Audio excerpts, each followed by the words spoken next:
إن الحمد لله الأكرم الذي خلق الإنسان وكرمه وعلمه من البيان ما لم يعلم فسبحان الذي لا يحصى امتنانه باللسان ولا بالقلم نشهد أن لا إله إلا الله وحده لا شريك له ونشهد أن سيدنا ومولانا محمدا عبده ورسوله الذي أرسله بالحق بشيرا ونذيرا وداعيا إلى الله بإذنه وسراجا وقمرا منيرا فقد قال الله تعالى في كلامه المجيد وفرقانه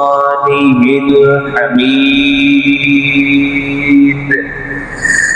أعوذ بالله من الشيطان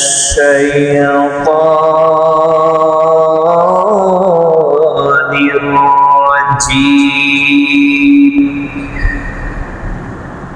بسم الله الرحمن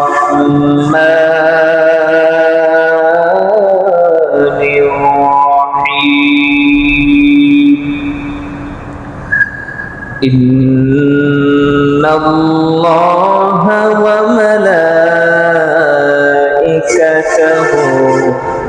يصلون على النبي يا أيها الذين آمنوا صلوا عليه وسلموا تسليما اللهم صل على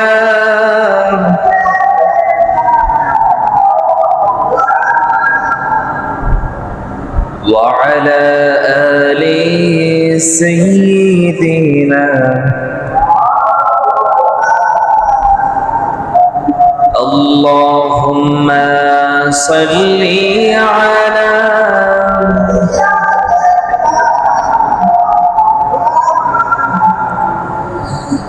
وعلى آل سيدنا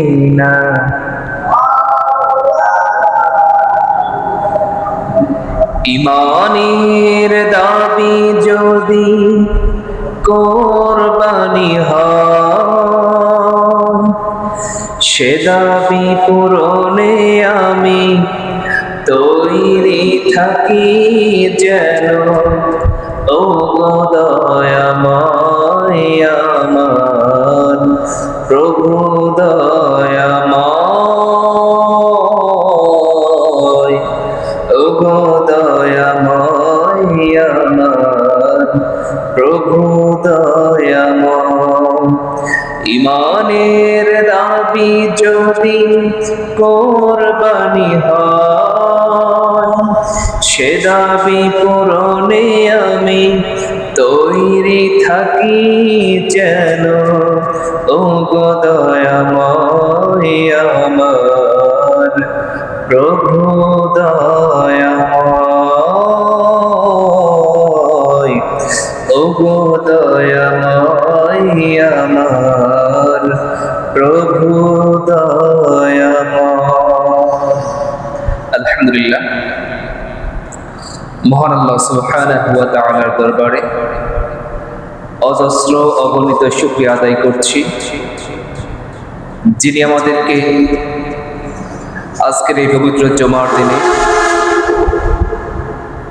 অসংখ্য লোকের মাঝ থেকে যাচাই করে বাছাই করে পবিত্র জুমার নামাজ আদায়ের লক্ষ্যে যার যার হাতের স্ব কাজ ছেড়ে দিয়ে দুনিয়ার মাঝে সবচাইতে শ্রেষ্ঠ জায়গা তথা মসজিদে আসার এবং বসার মতো তৌফিক দিলেন সে মহান রব্বুল আলামিনের দরবারে সবাই দিল থেকে অন্তর থেকে একযোগে জোরে সোরে শুকরিয়া আদায় করছি, বলছি আলহামদুলিল্লাহ। সম্মানিত হাজিরিন, আজ ঈদুল ফিতর, ঈদুল আযহা এর আগের জুমা, ইনশাআল্লাহ আগামী বৃহস্পতিবার দিনে কুরবানির ঈদ সংগঠিত অনুষ্ঠিত হবে।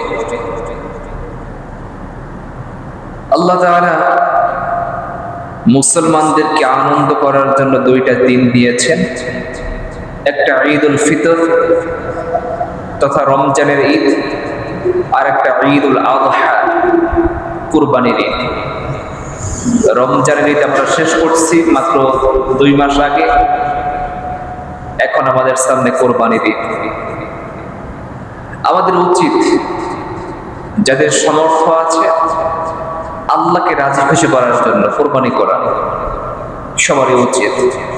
যাদের সামর্থ্য আছে, যাদের নাই, আল্লাহর কাছে দোয়া করা, আল্লাহ আমারও দিতে মন চায়, পারছি না, আমার সামর্থ্য দাও, এইভাবে দোয়া করা।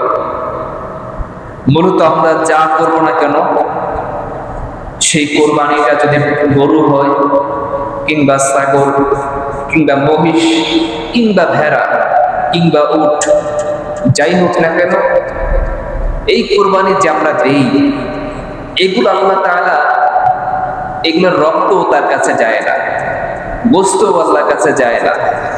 তাহলে আল্লাহর কাছে কি যায়? আমরা যদি আল্লাহর প্রশ্ন করি, আল্লাহ রক্ত তুমি নেও না, গোস্ত তুমি নেও না, হাড্ডিও তুমি নেও না, চামড়াও তুমি নেও না, তুমি নেওটা কি? আল্লাহকে যখন আমরা এই প্রশ্নটা ছুড়ে দিলাম, আল্লাহ তাআলা সঙ্গে সঙ্গে এই কথার জবাব 1500 বছর আগে কোরআনের ভিতরে সূরা হাজ 36 নম্বর আয়াত আল্লাহ তাআলা সূরা হাজ 37 নম্বর আয়াত আল্লাহ তাআলা জবাব দিয়ে দিয়েছেন। সুবহানাল্লাহ। আল্লাহ রাব্বুল আলামিন বলেন, লা ইয়ানালাল্লাহু লুহুমুহা ওয়ালা দিমাউহা ওয়ালাকিন ইয়ানালুহু التقوى منكم كذلك سخرها لكم لتكبروا الله على ما هداكم وبشر المحسنين। জোরে বলুন আল্লাহু আকবার। আল্লাহ তাআলা বলেন, আমি যে তোমাদেরকে কুরবানি করতে বললাম, এই কুরবানিকৃত পশু রক্ত, গোশত, হাড়, হাড্ডি কোনো কিছু আমার কাছে পৌঁছায় না। আল্লাহ বলেন, লা ইয়ানালুল্লাহু লুহুমুহা ওয়ালা দিমাউহা ওয়ালাকিন ইয়ানালুহু তাকওয়া মিনকুম। আল্লাহ বলেন, আল্লাহর কাছে রক্ত, হাড়, হাড্ডি কিছুই আল্লাহর দরবারে পৌঁছে না। আল্লাহর দরবারে একমাত্র যেটা পৌঁছে যায় সেটাই নাম হলো তাকওয়া। সুবহানাল্লাহ। তাকওয়াটা আল্লাহর কাছে পৌঁছে যায়। আল্লাহর ভীতি, আল্লাহকে রাজি খুশি করার জন্য যা করা হয়, আল্লাহ এটা দেখতে চান। ইব্রাহিম আলাইহিস সালাম কুরবানি করলেন, তিনি কি তার সন্তানকে জবাই করছিলেন? না, তিনি জবাই করার জন্য সবকিছু করছেন, তিনি ছুরিও চালাইছেন, কিন্তু আল্লাহ তাআলা সন্তানের কোরবানিটা চান নাই। আল্লাহ চাইছেন তার অন্তরের কোরবানিটা। আল্লাহ তাআলা সেখানে করলেন কি? জান্নাতে দুম্বা পাঠায় সেখানে আল্লাহ তাআলা কুরবানি সম্পন্ন করে দিলেন। সেই কথা আল্লাহ তাআলা পবিত্র কোরআনের ভিতরে সুন্দর করে জানিয়ে দিয়েছেন।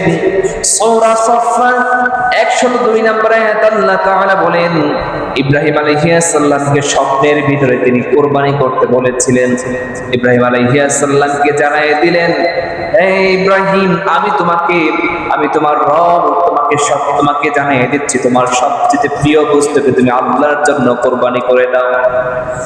আল্লাহ যখন তাকে এই স্বপ্ন দেখালেন, আল্লাহ রাব্বুল আলামিন কোরআনের ভিতরে জানিয়ে দিয়েছেন, ফালাম্মা বালাগা মা'আহুস সা'য়া قال يا بني إني أرى في المنام أني أذبحك فانظر ماذا ترى। ইব্রাহিম আলাইহিস সালাম তাকে তিনি স্বপ্নে দেখলেন। যখন স্বপ্নে দেখলেন, তিনি তার সন্তানকে বললেন, হে আমার সন্তান, আমি তো স্বপ্নে দেখেছি তোমাকে আমি জবাই করেছি, কোরবানি করেছি, তোমাকে তরবারের নিচে নিয়ে আমি তোমাকে জবাই করে ফেলেছি। এখন তোমার মত তুমি কি বলতে চাও? যদি আমার বাবা আজকে আমারে কয়, বেটা স্বপ্নে দেখছি তোরে জবাই করতেছি, তোমার বয়স হয়েছে, বয়সে স্বপ্নে ভুলও দেখতে পারে। শুধু আমি না, যারা আছে এরকম পরীক্ষার সম্মুখীন যদি কেউ হয়, সেগুলো বাবা আপনার হয়তোবা মতিভ্রম হয়েছে, আপনি হয়তোবা স্বপ্নে ভুল দেখছেন, শয়তানে মনে হয় আপনার কোনো ওয়াসওয়াসা দিচ্ছে। ইব্রাহিম আলাইহিস সালাম যখন সন্তানকে বললেন, হে আমার সন্তান, আমি স্বপ্নে দেখেছি তোমারে জবাই করেছি, কোরবানি করেছি, তোমার মত কি?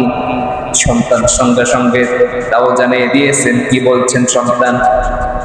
قال يا أبت افعل ما تؤمر ستجدني إن شاء الله من الصابرين। سبحان الله। সন্তান জানিয়ে দিলেন, বাবা আপনি যা স্বপ্নে দেখেছেন আপনি সেই কাজটা পালন করেন। আল্লাহ আপনাকে যে স্বপ্ন দেখাইছেন আপনি সেই কাজটা আপনি পালন করেন। অবশ্যই আপনি আমাকে ধৈর্যশীলদের অন্তর্ভুক্ত আপনি পেয়ে যাবেন। সুবহানাল্লাহ। সন্তান বলছে, বাবা আপনি আমাদের স্বপ্নে যা দেখছেন আপনি পালন করেন, আপনি জবাই করেন, কুরবানি করেন, আমি অধৈর্যশীল হব না, আমি আমার মৃত্যুর আগ পর্যন্ত ধৈর্যশীল থাকবো। সুবহানাল্লাহ। ধৈর্যের দাম সবচেয়ে বেশি। আল্লাহ তাআলা এজন্য ধৈর্যের দাম বেশি দিয়েছেন। আল্লাহ সবসময় বলছে তোমরা সবর করো, ইস্তাঈনু বিস-সাবরি ওয়াস-সালাহ, আগে সবর করো তারপর নামাজ পড়ো। সেই সন্তান ইসমাঈল আলাইহিস সালাম তিনি বলছেন, বাবা আপনি আমাকে ধৈর্যশীলদের অন্তর্ভুক্ত আপনি পেয়ে যাবেন। সুবহানাল্লাহ। ইব্রাহিম আলাইহিস সালাম এবার ছেলের কাছ থেকে অনুমতি নিয়ে ছেলে যখন তার বাবার কথা সায় দিল, এবার দুইজনে প্রস্তুতি নিলেন, দুইজনে জবাই করার জন্য প্রস্তুত হয়ে গেলেন। আল্লাহ তাআলা তাও জানিয়ে দিলেন, আল্লাহ তাআলা বলেন, ফালাম্মা আসলামা ওয়া তাল্লাহু লিল জাবিন ওয়া নাদাইনাহু আইয়া ইব্রাহিম قد صدقت الرؤيا إنا كذلك نجزي المحسنين। جرب الله أكبر। আল্লাহ তাআলা বলেন, তারা যখন উভয়ই আনুগত্য প্রকাশ করলো, পিতা তার পুত্রকে কাঁধ করে শোয়ালেন, তখন আল্লাহ তাআলা বলেন, আমি তাকে ডেকে বললাম, ইব্রাহিম তুমি তোমার সত্যকে প্রমাণ করে দেখিয়েছো। এভাবে আল্লাহ তাআলা করলেন কি, তিনি তার সেই জায়গায় জবাই করার যখন সন্তানকে ছুরির নিচে রাখলেন, ছুরি চালালেন, আল্লাহ জিব্রাইলকে জানাই দিলেন, জিব্রাইল তুমি জান্নাত থেকে একটা প্রাণী দুম্বা নিয়ে যাও, তুমি সেখানে গিয়ে ইব্রাহিমের তলোয়ারের নিচে দিয়ে দাও। ইব্রাহিম আলাইহিস সালাম তলোয়ারের নিচে দিয়ে ছুরি চালাইয়া দিলেন, আর তার সন্তানকে আল্লাহ তাআলা বাঁচাইয়া দিয়া দিলেন। সুবহানাল্লাহ।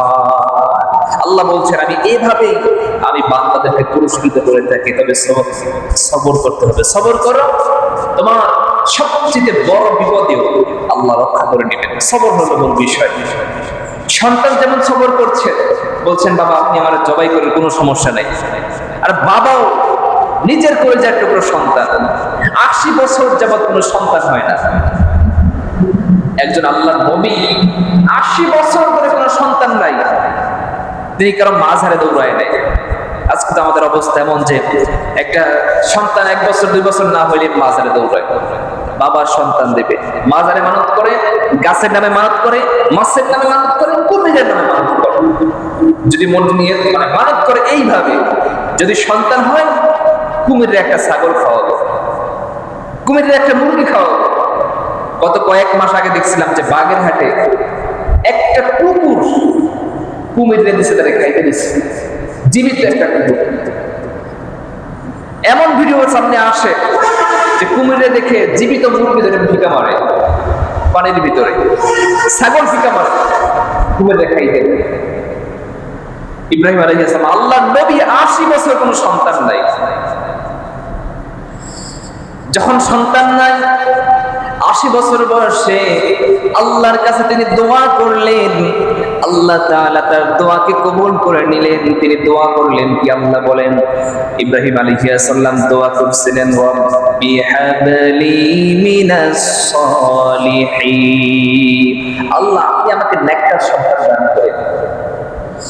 আল্লাহ তাআলা তাকে এমন নেককার সন্তান দান করলেন, আল্লাহ জানিয়ে দিয়েছেন ফাবাশশারনাহু বিগুলামিন হালিম। আল্লাহ তাকে এমন সন্তান দিয়েছেন, এমন ধৈর্যশীল, এমন নেককার সন্তান তাকে দান করছেন, যিনি আল্লাহর বিধান পালন করার জন্য কাউকে পরোয়া করেন না, নিজের জীবনের পরোয়া করেন না, আল্লাহর বিধান সবার আগে। যদি নেককার সন্তান যদি না হয়, যদি শুধু সন্তান হয়, সেই সন্তান যদি ঐশীর মতো হয়, তাহলে বাবারে জবাই করবে, মারে জবাই করবে। কিন্তু নেককার সন্তান যদি নেককার হয়, সে যদি গরিব হয় কিংবা অশিক্ষিতও হয়, অন্তত পক্ষে বাপ মারে বৃদ্ধাশ্রমে পাঠাইবে না, জবাই করবে না, আঘাত করবে না, মারবে না। নেককার সন্তানের জন্য দোয়া করবে। অনেকে চায় যে আল্লাহ আমার একটা সন্তান, কোনোভাবে একটা সন্তান হইলেই হইল, এই হচ্ছে অবস্থা। এমনটা না, সন্তানের জন্য দোয়া করবেন, রব্বি হাবলি মিনাস সালিহিন। আল্লাহ এমন একজন রব, যিনি যেমনি সন্তান পাওয়ার জন্য দোয়া দিয়েছেন, সন্তানের জন্য দোয়া দিয়েছেন, আবার সন্তান বাবা মার জন্য কি দোয়া করবে আল্লাহ তাআলা তাও জানিয়ে দিয়েছেন। সুবহানাল্লাহ। আল্লাহ রাব্বুল আলামিন বলেন, ওয়া কুর রাব্বিরহামহুমা কামা রাব্বায়ানি সগীরা। সন্তানের জন্য আপনি দোয়া করছেন না, রব্বি হাবলি মিনাস সালিহিন, আল্লাহ আমার নেককার সন্তান দান করেন। আল্লাহ আমার এই সন্তান যদি নেককার হয়, সেই সন্তান যে দোয়াটা করবে আল্লাহ শিখিয়ে দিয়েছেন, রব্বিরহামহুমা কামা রাব্বায়ানি সগীরা। আল্লাহ আপনি আমাকে, আমার বাবা মাকে সেইভাবে লালন পালন করেন যেমনি তারা ছোটবেলায় আমাকে লালন পালন করেছে, রহমের কোলে যারা লালন পালন করেছে, আল্লাহ আপনি তার রহমতের কোলে আপনি তাদেরকে সকল প্রকার দয়া দিয়ে আপনি তাদেরকে আপনি ভালোবাসেন। আল্লাহ আপনি তাদেরকে সেই দয়া আপনি তাদের উপর নাযিল করেন। সুবহানাল্লাহ। আল্লাহ সেই দোয়া শিখিয়ে দিয়েছে। ইব্রাহিম আলাইহিস সালাম তিনি সেই দোয়া করলেন, 80 বছর বয়সে সন্তান হলো, সেই সন্তানকে জবাই করতে বললেন, দেরি করলেন না। আর আপনার সন্তান তো আল্লাহ চান না, সেই দিন যদি ইব্রাহিম আলাইহিস সালাম তিনি তার সন্তানকে জবাই করতেন, তাহলে আজ পৃথিবীতে দেখা যাইত যে অধিকাংশ মানুষগুলো, পুরুষ মানুষ, ছেলে মানুষ, বড় মানুষগুলো তার বাবাকে জবাই করা লাগতো। আল্লাহ তাআলা সেই মানুষকে বাঁচাই দিলেন, সেই জায়গায় একটা জান্নাতে একটা প্রাণী দিয়া শিখাই দিলেন, তোমরা গরু, ছাগল, উট, দুম্বা, মহিষ এগুলো থেকে কোরবানি করো, তাহলে তোমাকে আল্লাহ তাআলা তার সমপরিমাণ সওয়াব দিয়ে দিবে। সুবহানাল্লাহ। এজন্য কোরবানি এটা আমাদের করা উচিত। এটা যদি সম্পদ থাকে, যদি না করি, তাহলে এটার জন্য কেবল দায়ী থাকতে হবে। কিন্তু আল্লাহ তাআলা অন্য জায়গায় জানিয়ে দিয়েছেন কি প্রাণী দ্বারা কোরবানি করবেন। আল্লাহ উটের কথা বলেছেন। আল্লাহ রাব্বুল আলামিন বলেন, ওয়াল বুদানা জাআলনাহা লাকুম মিন শাআইরিল্লাহি লাকুম ফিহা খায়র فاذكروا اسم الله عليها صوافا فإذا وجبت جنوبها فكلوا منها وأطعموا القانع والمعتر كذلك سخرناها لكم لعلكم تشكرون জোরে বলুন আল্লাহু আকবার। আল্লাহ বলেন আমি উটকে নিদর্শনের মধ্যে অন্যতম করে দিয়েছি, তোমাদের মধ্যে তার মধ্যে মঙ্গল রয়েছে। সুতরাং তোমরা সারিবদ্ধ অবস্থায় তাকে দাঁড়ানো অবস্থায় তাকে তার উপর আল্লাহর নাম উচ্চারণ করো, অর্থাৎ আল্লাহর নামে তাকে জবাই করো, এবং অতঃপর যখন কাত হয়ে পড়ে তখন তোমরা সেখান থেকে খাও, জবাই করে সেখান থেকে কেটে তোমরা খাও। অসহায় যারা আছে তাদেরকে দাও, ধৈর্যশীল এবং সওয়ালকারী যারা আছে, অভাবগ্রস্ত আছে, তাদেরকেও সেখান থেকে তোমরা দিয়ে দাও। সুবহানাল্লাহ। আল্লাহ বলছেন জবাই করো, জবাই করার পর নিজে খাও। অসহায় যারা আছে, ধৈর্যশীল যারা আছে তাদেরকে দাও। গরিব এতিম মিসকিন যারা আছে, কিংবা নিজের আত্মীয়স্বজন যারা আছে তাদেরকেও দাও। এটা ঈদের আপনি একা খাইতেছেন, অনেক করে কি কোরবানি দিয়া মাংস সাথে ফ্রিজে ঢুকিয়ে দেয়। মানুষের যে দেখা যায় যে মানে আপনজন যা আছে এরকম খোঁজ খবর থাকে না, এটা করা উচিত না। আশা করি এই এলাকায় নাই, আমি অনেক জায়গায় দেখছি শুনছি এরকম যে জবাই দিতে দেরি কাইটটা পিঠে একদম ফ্রিজ আগে থেকে ডিপ ফ্রিজ একটা কেনে কোরবানির ভিতর নিয়ে বস্তুগুলো নিয়ে রাখতে হবে। এই হচ্ছে অবস্থা। আপনি রাখেন, সমস্যা নাই, কিন্তু যারা অসহায় যারা আছে, গরিব মিসকিন যারা আছে তাদের কথাও চিন্তা করা উচিত। আপনি ভালো আছেন, তারা হয়তোবা কষ্টে আছে। আজকে আপনি ভালো আছেন, কালকে হয়তোবা তারা কষ্টে আছে, কালকে হয়তোবা তারা ভালো থাকবে, আপনি কষ্টের মধ্যে থাকতে পারেন। আল্লাহ পারেন না এগুলো করতে? অবশ্যই পারেন। এজন্য এই জিনিসটা চিন্তা করা আমাদের উচিত। এটাকে আমি ফরজ বা ওয়াজিব বলছি না, যে দিতে হবে এমনটা বলছি না, কিন্তু এটা আপনার মানবিক দৃষ্টিকোণ থেকে এটা দেওয়া উচিত। আল্লাহ তাআলা এজন্য বলছেন তোমরা কোরবানি করো। কোরবানি করলে এই কোরবানির রক্ত, বস্ত্র, হাড় হাড্ডি কিছু আল্লাহর দরবারে পৌঁছে না। এজন্য আল্লাহ তাআলা বলছেন হযরত আদম আলাইহিস সালাম সর্বপ্রথম তার সন্তানরা কোরবানি করেছিলেন। আদম আলাইহিস সালামের দুই সন্তান তারা কোরবানি করেছিলেন। আদম আলাইহিস সালামের সন্তান হাবিল এবং কাবিল কোরবানি করেছিলেন। সেই সময় তার শরীয়ত এমন ছিল, একসাথে আদম আলাইহিস সালামের দুইটা করে সন্তান হতো, একসাথে দুইটা করে সন্তান, মানে একটা ছেলে একটা মেয়ে হতো। আদম আলাইহিস সালামের প্রথম জোড়ায় সন্তান হতো। তো প্রথমবারে যে সন্তান হতো, প্রথমবারের যে ছেলে দ্বিতীয়বারের মেয়ে, দ্বিতীয়বারের যে ছেলে প্রথমবারের মেয়ের সঙ্গে বিবাহ, এরকম হতো। কারণ আর মানুষ তো ছিল না পৃথিবীতে, মানুষ একমাত্র আদম আলাইহিস সালাম, তার থেকে কিভাবে সন্তানগুলো আসছে। তো সেই সময়কার শরীয়ত ছিল এমন, প্রথম যে সন্তান হবে, মানে একবার যে সন্তান হবে দুইজন, ছেলে এবং মেয়ে, আর একবার যে সন্তান হবে ছেলে মেয়ে। প্রথমবার যে ছেলে, দ্বিতীয়বারের মেয়ে, দ্বিতীয়বার যে ছেলে, প্রথমবারের মেয়ে, এই বিবাহ। তখনকার বিধানই ছিল এরকম। আদম আলাইহিস সালামের সন্তান, তার জন্য যে যাকে নির্ধারণ করা হলো বিবাহ করবার, সে বলছে না আমি তার বিবাহ করবো না, আমি বিবাহ করবো মানে যার সাথে আমার জন্ম হয়েছে তাকে বিবাহ করবো। কারণ এটা তো শরীয়ত এলাও করে না তখন। এখন তো ভাই বোনে বিবাহ তো হারাম, তখনকার ওই সময় জায়েজ ছিল। তো সে বলল যে না, আমি আল্লাহ যাকে নির্ধারণ করছে আমি তার বিবাহ করবো না, আমার যারে পছন্দ আমি তার বিবাহ করবো। আদম আলাইহিস সালাম বলছেন না, এটা পারবা না, কি করবো? এখন কোনোভাবে মানতেছে না। আল্লাহ বলেন আদম তাদেরকে বলো কোরবানি করতে। তারা কোরবানি করলেন। তখনকার কোরবানি এমন ছিল যে যার কোরবানিটা আল্লাহর কাছে পছন্দ হতো, আসমান থেকে একটা আগুন এসে সেই প্রাণীটাকে একদম মানে ভস্ম করে পোড়াই দিত, পোড়াই দিয়ে চলে যেত। তো দুইজনে কোরবানি করলেন। কোরবানি করার পর হাবিল যে কোরবানি করছে তারটা মানে পোড়ায় নেয়, কাবিল যে কোরবানি করছে তারটা কবুল মানে পোড়ায় নেয়, কিন্তু হাবিল যে কোরবানিটা করছে সেটা আসমান থেকে আগুন এসে পুড়ে গেছে। এখন কাবিল চিন্তা করলেন যে আমি তো এটা মানবো না, কি করা যায়? ভাইকে ফুসলাইয়া মরুভূমির ভিতর নিয়ে গেছে, ভাইকে সে হত্যা করলেন।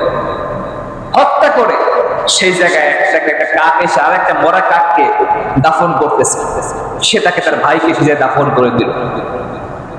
ওই দিন যে তার ভাইকে হত্যা করলো কাবিল, তার ভাইকে হাবিলকে যে হত্যা করছে, কিয়ামত পর্যন্ত যত হত্যা হবে পৃথিবীতে, যত খুন খারাপি হবে, প্রত্যেকটা খুনের যে পাপ হবে তার একটা ভাগ ওই কাবিলের আমলনামা যোগ হবে।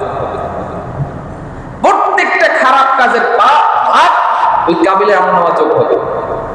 একটা জিনিস মনে করবেন, যারা খুন খারাপ কাজ মানে মানুষ হত্যা করে কিংবা মানুষের অত্যাচার করে, এটা যারা প্রতিষ্ঠা করে কিংবা যারা করতে বলে, একজোড়া দেখা দেখি আপনি করছেন, আপনার দেখা দেখি যারা 10 জন করে অথবা 100 জন করে, প্রত্যেকে খুন করার পর যে অপরাধ হবে আর একটা ভাগ আপনার মনে হয় যোগ করতে। এই জন্য খারাপ কাজ প্রতিষ্ঠা না, ভালো কাজ প্রতিষ্ঠা করা উচিত। প্রথম কোরবানি তারা করেছে এবং প্রথম খুনটা কাবিল তার ভাইকে করেছিল। এই কারণে আল্লাহ তাআলা কিয়ামত পর্যন্ত প্রত্যেকটা খুনের একটা পাপ তার আমলনামা যোগ করে দিবে। গত কয়েকদিন আগে দেখলাম একটা মেয়েকে ধর্ষণ করা হলো, ছোট্ট একটা বাচ্চা ধর্ষণ করে হত্যা করা হলো, তার জন্য শাস্তি চাওয়া হলো, প্রকাশ্যে শাস্তি চাওয়ার কথা বলা হলো। কিন্তু একজন বললেন যে প্রকাশ্য শাস্তি এটা হচ্ছে মধ্যযুগীয় আইন, আল্লাহর বিধান ধর্ষণের শাস্তি জনসম্মুখে হবে, কিন্তু সেইটাকে যাদের কাছে মধ্যযুগীয় আইন মনে হয় ওরা আর যাই হোক ওরা মুসলমান হতে পারে না। আপনি যা মনে করেন, আমার যা মনে করেন, কোনো সমস্যা নেই। আল্লাহর বিধানকে যে বলতে পারে এটা মধ্যযুগীয় আইন, এটা চলে না। নামাজ চলে না কি? নামাজ চলে না, রোজা চলে না, হজ চলে না, তাহলে একজন ধর্ষকের কেন শাস্তি হবে না? একটা ধর্ষকের শাস্তি যদি জনসম্মুখে হতো, সারা বাংলাদেশের প্রত্যেকটা ধর্ষক বইতে থেকে শিক্ষা নিত। লাইভ করা হতো, যদি ধর্ষকের শাস্তি কারা দিবে? ওরাই তো বরাবর ধর্ষক হয়ে বসে আছে। ধর্ষণ করতে করতে ওরা এখন বড় বড় ক্ষমতায় যায়। আজকে থেকে কয়েক বছর আগে, অনেক বছর আগে শুনেছিলাম ঢাকার একটা বিশ্ববিদ্যালয়ে 100 ধর্ষণ করে ধর্ষণের সেঞ্চুরি করে তারা মিষ্টি বিলাইছে। এমন ঘটনা বাংলাদেশে ঘটছে। ওইটার শাস্তি যদি তখন হতো, আজকের লামিচার অবস্থা এরকম হতো। প্রায় সময় বিভিন্ন জায়গায় অবস্থা দেখা যায়। শাহবাগ পাড়ার কিছু লোক আছে, যদি ওই জায়গায় যদি ওই লোকটা না হয়ে যদি কোনো দাড়ি টুপিওয়ালা যদি কেউ ওই কাজটা করতো, সঙ্গে সঙ্গে দেখা যাইতো যে মোড়ে মোড়ে সেই জায়গায় যে হুজুররা এটা করতেছে। আমি অন্যায় যেই করুক, হুজুর হোক আর সাধারণ মানুষ হোক, তার শাস্তি পেতে হবে। অন্যায় শাস্তির মতোই হতে হবে। কিন্তু দেখা যায় যে এখন তাদের কোনো মুখ ফোটে না, এখন কোনো কথা নাই। কিন্তু যখন দেখা যায় যদি সে হুজুর না হোক, দাঁড়িয়ে আছে কিংবা মাথায় টুপি আছে, তাহলে তারা একদম সারা বাংলাদেশ লয় প্রলয় করে ফেলে। সম্মানিত হাজিরিন, এই জন্য বললাম আমাদের প্রত্যেকের যারা নিজ নিজ স্থান থেকে সতর্ক হওয়া উচিত। আপনাদের মেয়ে আছে, ছেলে আছে, তাদেরকে মিনাস সালিহিন বানান। রব্বি হাবলি মিনাস সালিহিন, যে দোয়া ইব্রাহিম আলাইহিস সালাম করছিলেন, সেই সন্তান বানান। তাহলে এরকম সমাজে এরকম দুষ্কৃতি আর দেখা যাবে না। কিন্তু সন্তান তো চায় যে আল্লাহর সন্তান দিয়ে দাও, যেমন দিয়ে দাও। সম্মানিত হাজিরিন, এগুলো থেকে আমাদেরকে সকলে সচেতন হওয়া উচিত।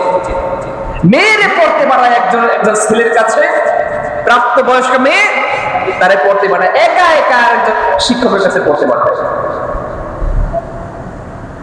অথচ হজে গেলে পর্যন্ত সেই জায়গায় একজন নারীর জন্য একজন পুরুষ লাগে, আর প্রাইভেটে গেলে লাগে না। একা একা মেয়ে পড়ায়। আপনাদেরকে একটু সাবধান হওয়া উচিত। মেয়েকে যদি পড়াইতেই হয়, হয়তো আপনার ছেলে যারা আছে তাদেরকে পড়ান, কিংবা মেয়ের শিক্ষক যারা আছে তাদের কাছে পড়ান।